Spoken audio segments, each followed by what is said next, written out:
Bueno, en este vídeo vamos a ver uno de esos Mercedes de toda la vida y para toda la vida.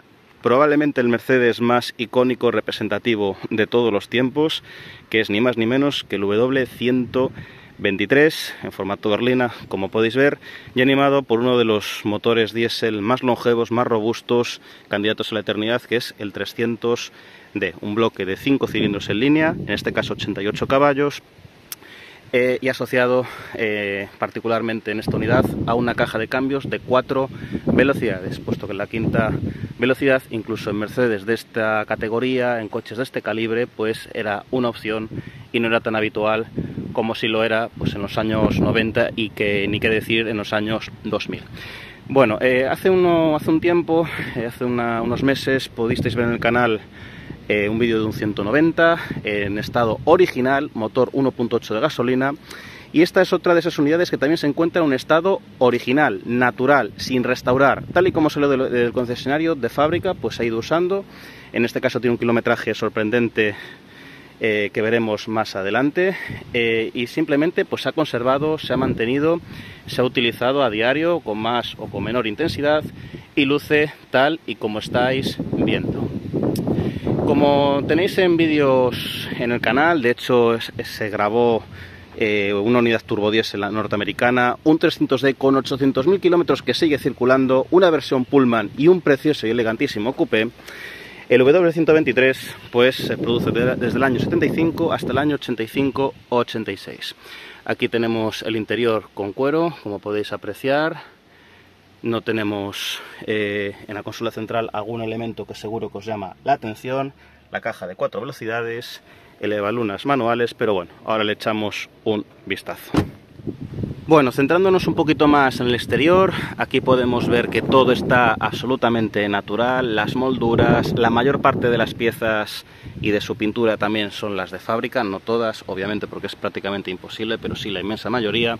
Fijaros en los tapacubos, que son a mi juicio preciosos, en llanta 14, como podéis ver, una medida de rueda ridícula que no tiene ni siquiera un urbano actual, pero bueno, hace 45 o 50 años las cosas eran bien diferentes. Tenemos los aceros inoxidables de la calandra, del paragolpes en muy buen estado, puesto que esto suele picarse bastante, oxidarse. De hecho, obviamente no está perfecto, como podéis apreciar, pero se encuentra muy bien. La estrella que corona el capó, que la verdad es un toque a la conducción que es realmente bonito, realmente bueno. A mí de hecho me encanta verla desde el puesto de conducción, como si estuviese apuntando al horizonte. Y bueno, como podéis ver, tiene algunos pequeños desperfectos superficiales, puesto que obviamente, como os digo, es un coche natural, conservado, no está restaurado, no está trasteado, no está, digamos, modificado, ni mucho menos completamente detallado. Es un coche de batalla, digamos, de uso de vida real. Tenemos espejo del acompañante, muchos modelos de los 70, incluso 80, que carecían de él. Sin ir más lejos, el BMW Serie 5 E12 que tenéis en el canal. Aquí podemos ver los vierteaguas en un estado realmente bueno, las gomas de la luna trasera realmente bien. De hecho, si levantamos aquí podemos ver que no hay salto en la pintura y que el color es el original. Y bueno, aquí tenemos los pilotos traseros, que son los originales de fábrica, algún golpecillo o alguna pequeña bolladura en las molduras, como se corresponden con sus más de 40 años de vida. Y bueno, la inscripción del modelo, que como os comentaba es el 300D. Antes de pasar al interior, que bueno, es una oda a la calidad, es volver a la nostalgia, porque tal y como están hechos los coches hoy día, que es lamentable y vergonzoso, pues subirte a un Mercedes de estos te hace apreciar cada vez más los coches antiguos. Pero antes de ir al interior, vamos a detenernos un momentito con el motor. Como suele ser habitual, aunque en este caso no es exactamente así, lo más interesante está debajo del motor. Aunque particularmente en el caso del W123 hay que hacer referencia a todo el conjunto del coche, que es una oda a la elegancia, a la calidad de construcción y a la eternidad. Bueno, como siempre digo, y me voy a permitir el lujo de volverlo a decir, los Mercedes de verdad para mí levantan la parrilla con el capó de forma solidaria. Para gustos, colores, esa es mi opinión y cada día lo tengo más claro. Bueno, aquí debajo, como os comento, descansa un bloque de 5 cilindros en línea diésel, sin turbo, es decir, es atmosférico, que bueno, ya a simple golpe de vista, sin que seamos ingenieros ni siquiera aficionados al motor, ya con ver la culata, este acero, este color, pues nos da una confianza, una muestra de calidad, de robustez, que es sencillamente inigualable. He visto muchísimos Mercedes W123 diferentes, decenas o cientos de motores exactamente igual que este, y cada vez que veo uno me pasa exactamente lo mismo. Bueno, aquí tenemos la batería, como podéis apreciar, bastante grande, bastante capacidad, por cierto. Y si os fijáis, respecto al 190 o al 124, no tenemos una cuna motor, un compartimento perfectamente definido, sino que el vano motor es, digamos, más despejado, más amplio, mucho más homogéneo. No es que me guste más, que me guste menos, pero bueno, es un detalle pues bastante curioso. Aquí, como podéis ver, tenemos pues piezas originales de Mercedes-Benz. Todos los vasos se encuentran en perfecto estado. La verdad es que da gusto verlo. Aquí tenemos un filtro, aquí tenemos el sistema de inyección de combustible de los 5 cilindros, 1, 2, 3, 4 y 5. Realmente en buen estado, da gusto verlo. Aquí ya tenemos una inscripción que nos denota el carácter alemán del coche. Incluso da gusto ver hasta el tapón del radiador. Son 88 caballos, es una cifra que obviamente hoy día pues sería insuficiente, pero claro, pongámonos en contexto en los años 80, son 88 caballos, un par motor realmente bueno, no nos fijemos únicamente en la potencia, eso es un craso error.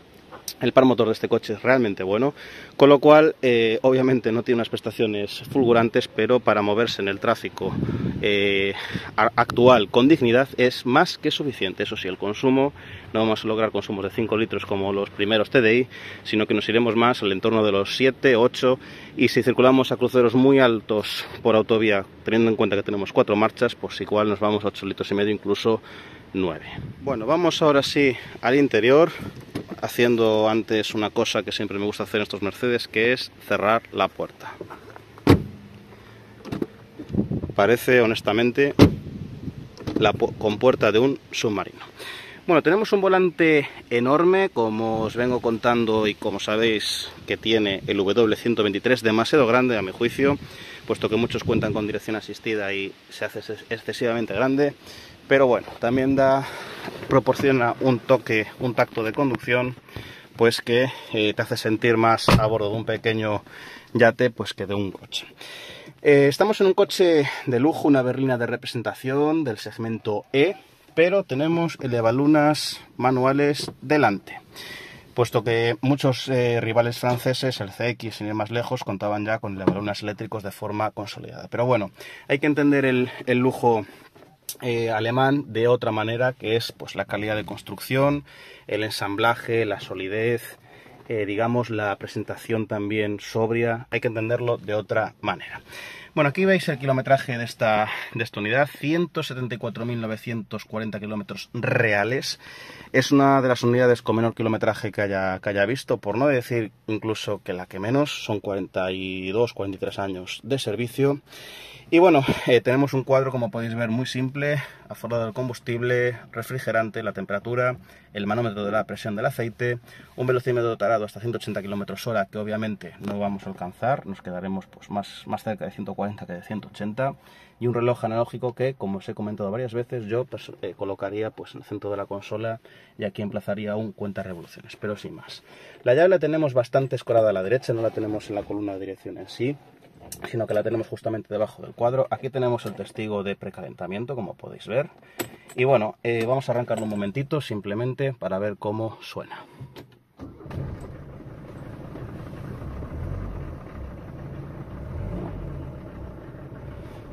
El castañeo es absolutamente inconfundible.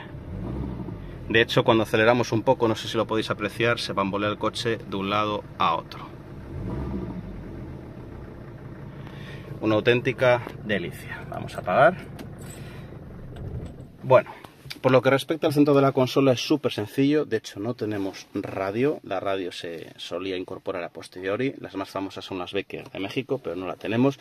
Yo personalmente, en un coche clásico que utilizo para disfrutar, para pasear, para conducir, hablando con un amigo, con quien sea, prefiero no tener radio, y no la echo de menos, sinceramente. Me gusta escuchar el motor, o si es cabrio, pues disfrutar al aire libre, pero bueno, gustos colores. No tenemos aire acondicionado, Las manecillas de la climatización tienen un tacto realmente bueno, de un accionamiento súper preciso.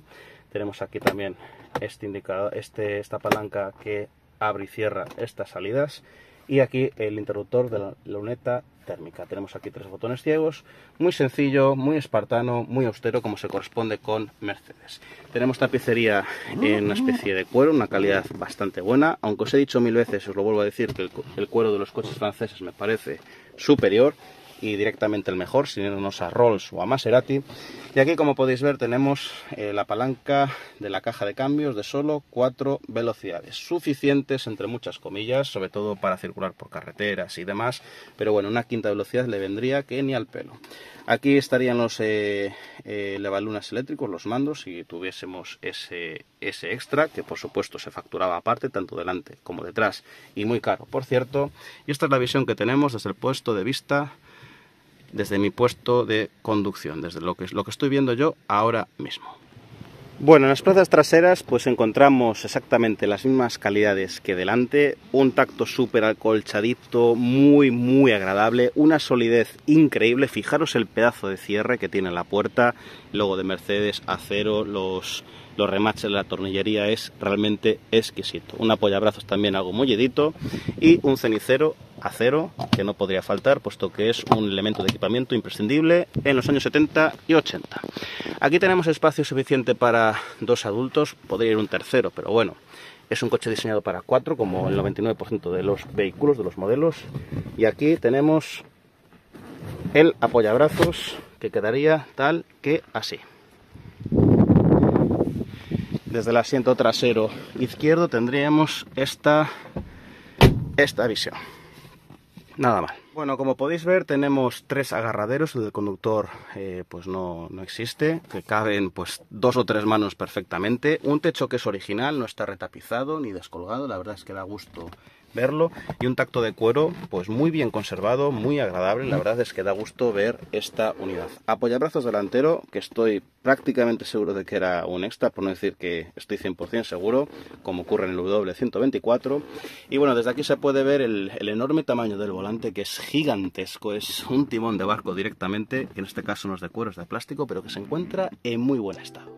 Bueno, en definitiva, simplemente os quería traer pues una unidad de W123 con un kilometraje muy bajo y sobre todo natural, conservada, sin estar pues restaurada, sin estar modificada, sin estar, digamos, accidentada. Una unidad pues de uso, conservada, mantenida con cariño, con esmero, a lo largo de más de 40 años.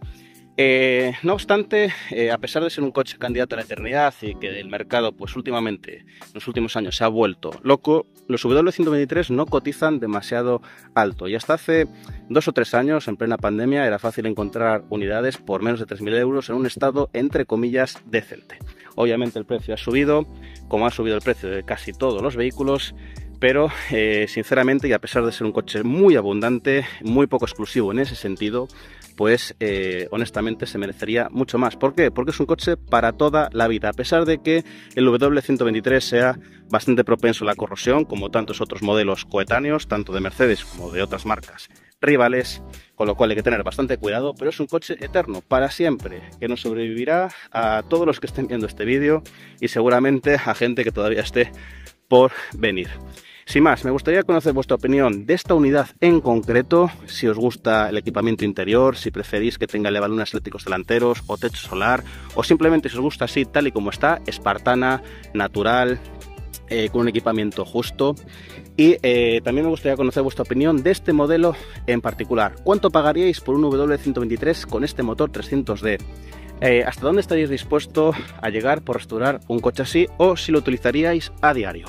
Os leo como siempre en los comentarios y nos vemos en el siguiente vídeo. Un saludo.